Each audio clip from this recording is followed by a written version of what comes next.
Do you ever feel like smashing up your weighing scales? I don't mean because your weight has gone up, but because it stayed the same despite you being brilliant on your diet and exercise. Overcoming a plateau on a diet is one of the most challenging points in any weight loss journey. When our weight doesn't drop when we think it should, it crushes our motivation, but worse still, often makes us overeat as we sit there and think, what's the bloody point? Which obviously means our weight goes up and we end up in this vicious circle. I had a plateau last week and it was very, very difficult. It did really send me to a dark place. But first, confession time. It wasn't a proper plateau. My weight stayed the same for just 4 days, but a day on a diet is so long. 4 days licking lettuce with no weight loss feels like forever. And when I woke up on Friday and saw it hadn't changed all week, I completely lost it. Now, when I say I lost it, I don't mean I went out and took an ice cream off a small child. That's what I do for fun.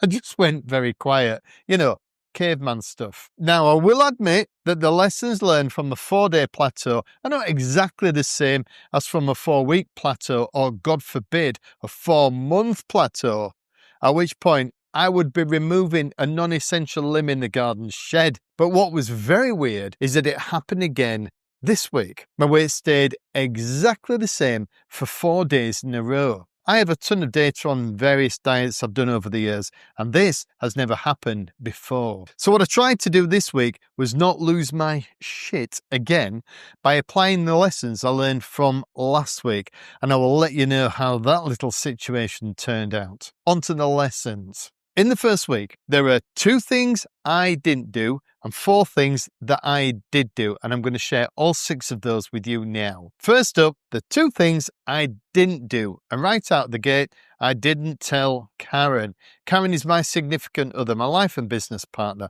We'll live together, we train together, and we work together on my business as a professional speaker when she can put down her crochet or sewing or one of the grandkids. I didn't tell her about my lack of weight loss, but if I had, she would have gone all guns blazing, trying to make me feel better. Think of how much weight you've lost, darling. You're looking so much better, sweetheart.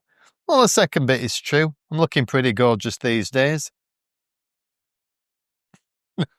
She would also have wanted to discuss solutions, and I really wasn't in the mood. I was in hippo time. This is a term created by my speaker buddy Paul McGee, known as the Sumo Guy. Sumo stands for Shut Up, Move On, a brilliant, pretty direct book on personal motivation. Hippo time is wallowing in the mud, feeling sorry for myself, and that was me all day Friday. Rule here is, if you want a deep, meaningful chat with your beloved about your plateau, crack on. But if you're feeling a little tender, I suggest you might want to go through it alone. Second thing I didn't do was binge. Now, when I don't get the dieting result I'm looking for, I always go extreme. I either have a massive binge or I double down, eating even less and training twice as hard.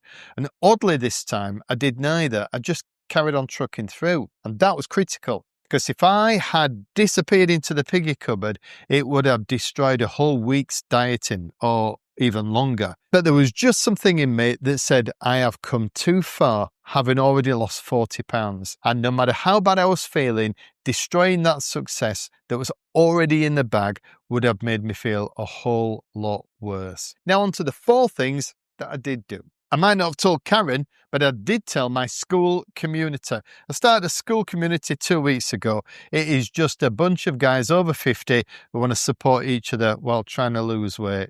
They are my doffs, Dave's old fuckers. Yeah, it's that kind of group. We talk about everything. When to weigh ourselves, intermittent fasting, calorie deficit, creatine, fat jabs, even why grandkids make us fat.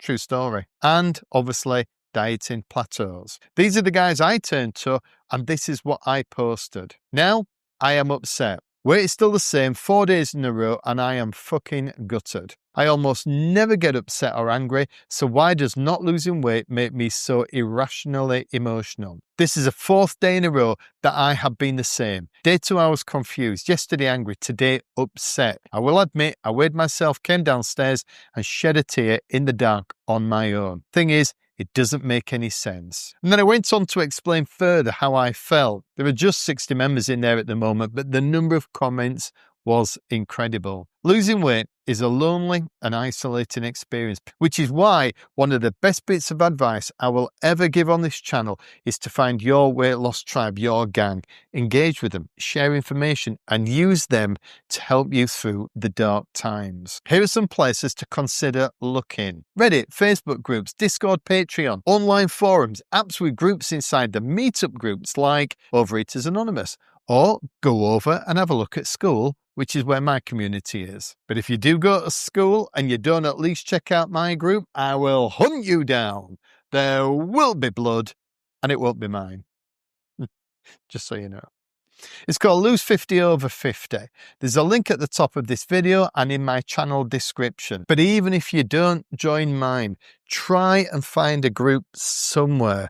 Please don't just tough it out alone. It's hard enough losing weight at our age as it is. Next thing I did was go back to my numbers. If you get to the end of the month at home and you're in the shit with your household money, what is the first thing you do? Exactly. Bring up the credit card bill and bank statements and have a bloody good look at where the money went, and just as importantly, who spent it. Because for sure as shit, that money didn't spend itself. You break it down, looking at household expenditure, standing orders, direct debits, subscriptions, everything down to meals out and takeaways. You do the same with the dieting plateau. The backbone of my entire weight loss strategy. Actually, if I'm being honest, it's the only thing in my weight loss strategy is calories in, calories out. If I'm in a calorie deficit, I will lose weight. If I am not losing weight, the numbers need to tell me why, because none of us can bend the laws of biology and thermodynamics. So last week, I went back and did a deep dive. What I ate and when, macro breakdown of the foods, and how much exercise I did. And my numbers are accurate. I am very honest in entering all the calories, even the little ones, like a cheeky sauce with my dinner. But looking at my spreadsheet, I could see that my eating was tighter than a handshake from a dodgy uncle, and my exercise more brutal than a divorce lawyer on commission. The numbers were good, and I was in an excellent calorie deficit. Now, this is where the home expenses analogy doesn't really carry through, because if we spend more than we earn, we immediately go into debt. There's no grey area. But with diet, it is entirely possible for me to be in a calorie deficit and my weight stay the same. Other factors can play a part: stress, carbs increasing water retention, and the time I weigh myself, just to name 3. But these don't keep my weight up long term. Being in a calorie deficit meant it had to drop eventually. Question is, did it over the weekend? And I'll come back to that in a minute. After looking at the numbers in detail, the third thing I did was step back and look at the overall trend of my weight loss. One of the doffs in my school community gave me a right kicking over this and wrote a brilliant post titled "Some Mental Aspects for Success," obviously to help us lose weight. There are 5 great points, and this is number 2, which I'm sharing with his permission. Not getting hung up on my daily numbers. Instead, looking at the trend. Yes, looking at you, David Thomas. With this approach, I am able to look at days when my weight is above the trend line as part of the natural process, especially as I already have personal empirical evidence from my past blips and subsequent corrections, and have the patience to wait for the upcoming correction. In other words, stay in a calorie deficit long enough and your weight will drop. I had a hard reset 2 weeks ago, and my aim is to lose 35 pounds in 70 days. I am now 15 days in. This is my graph. The blue line is my target, £0.5 pound a day. The orange one is my actual weight loss. Apart from day 1 and yesterday, I have been ahead of target. And as you can see, my weight did come down in that first weekend. 0.8 kilograms, 1.8 pounds on Saturday, a further 0.6 kilograms, 1.5 pounds on Sunday. The fourth and last thing I did was tell Karen, hang on a minute, I thought you said that was the first thing you said you didn't do. When it comes to releasing information to your significant other, you will know that timing is everything. So no, I didn't tell her on Friday. I waited until Saturday and then merely mentioned it. Conversation went a bit like this. Sweetheart, I haven't lost any weight for 4 days until this morning. To which she replied with the epically heavy sarcasm, "Oh, really? I couldn't tell." And she wasn't talking about how I looked. She was obviously talking about how I acted. So how did I fare this week when exactly the same thing happened again?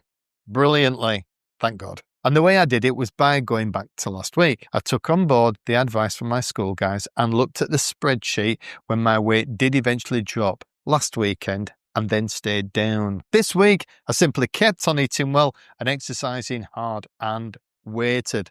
It was a very zen-like experience, feeling totally calm about my weight not moving, believing it eventually would. After 4 days at the same weight came the expected hefty drop in sausage, a mighty 1.1 kilos, 2.5 pounds in a day. Everyone experiences a plateau on a diet. It is not a question of if, but when.